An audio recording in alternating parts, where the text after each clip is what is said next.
बच्चों सुप्रभात। बेटा हिंदी का पाठ 12 विष्णुदत्त की बुद्धिमानी, इसका आज हम पठन करेंगे। आप भी अपनी हिंदी की पुस्तक खोल लीजिए ताकि आपको अच्छे से प्रत्येक अक्षर का, शब्द का अच्छे से उच्चारण करना आ जाए। तो शुरू करें इसको। प्राचीन काल की बात है। हिमालय पर्वत की तलहटी में रतनपुर नाम का एक गांव था। गांव से थोड़ी दूरी पर एक मंदिर था। उस मंदिर में बहुत सी घंटियां लगी हुई थी। ये घंटियां चांदी की बनी हुई थी। प्रतिदिन ग्रामवासी घंटियां बजाकर मंदिर में पूजा अर्चना करते थे। क्या था? एक गांव था जिसका नाम था रतनपुर। उसमें एक मंदिर था, उसमें चांदी की घंटियां लगी हुई थी। एक दिन चोर मंदिर के पास से होकर गुजरा। उसने मंदिर में चांदी की घंटियां लटकी हुई देखी। उन्हें देखकर चोर के मन में विचार आया, क्यों न मैं इन घंटियों को चुरा लूं।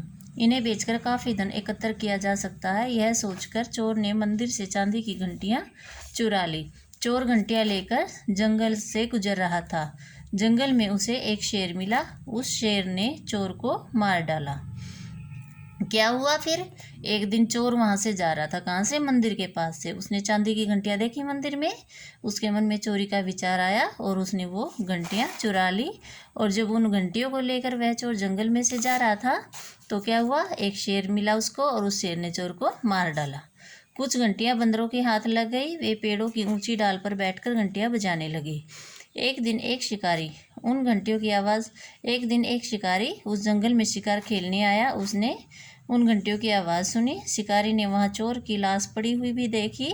शिकारी भयभीत हो गया। वह डरकर गांव की ओर भागा। क्या हुआ फिर? एक शिकारी शिकार करने जंगल में आया। उसने चोर की लाश देखी और वो जो बंदरों ने घंटियां उठा ली थी, उन घंटियों पर पेड़ों पर बैठकर बजा रहे थे, उसकी आवाज़ सुनी और वो शिकारी डर गया और वो कहाँ भाग गया? गाँव की तरफ। शिकारी ने जंगल में पड़ी लाश के विषय में गांव वालों को बताया।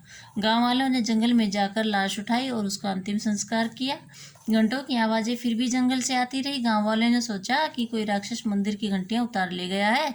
वही जंगल में घंटियां बजाता रहता है। जो भी व्यक्ति उधर जाता है राक्षस उसे मार डालता है। ठीक है ना? क्या हुआ फिर? शिकारी गाँव में गया और गाँव में लोगों को उसने चोर की लाश के बारे में बताया। उन गांव वालों ने लाश उठाकर उसका अंतिम संस्कार तो कर दिया, लेकिन वो घंटियों की आवाज़ उन्हें अब भी सुनाई देती रही। गांव वाले सोचते रहे कि कोई राक्षस है जंगल में जो कि घंटियों को बजाता रहता है। गांव वालों ने भय के कारण उसे जाना बंद कर दिया। सभी गांव वाले मिलकर गांव के मुखिया के पास गए। उन्होंने मुखिया से विनती की वह राक्षस से मुक्ति दिलाने का कोई उपाय करे। मुखिया ने गांव में घोषणा करा दी कि जो भी गांव को राक्षस से छुटकारा दिलाएगा उसे पुरस्कार दिया जाएगा। किसको पुरस्कार दिया जाएगा? किसकी घोषणा की मुखिया ने? राक्षस से छुटकारा दिलवाने वाले को।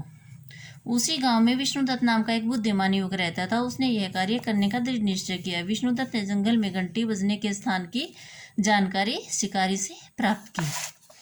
विष्णुदत्त बहुत से फल लेकर जंगल में शिकारी के बताए स्थान पर जा पहुंचा।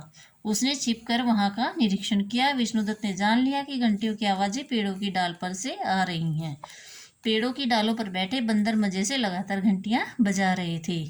क्या देखा विष्णुदत्त ने? कि बंदर घंटियों को बजा रहे हैं। विष्णुदत्त ने फलों को एक एक करके पेड़ों के नीचे फेंकना आरंभ कर दिया।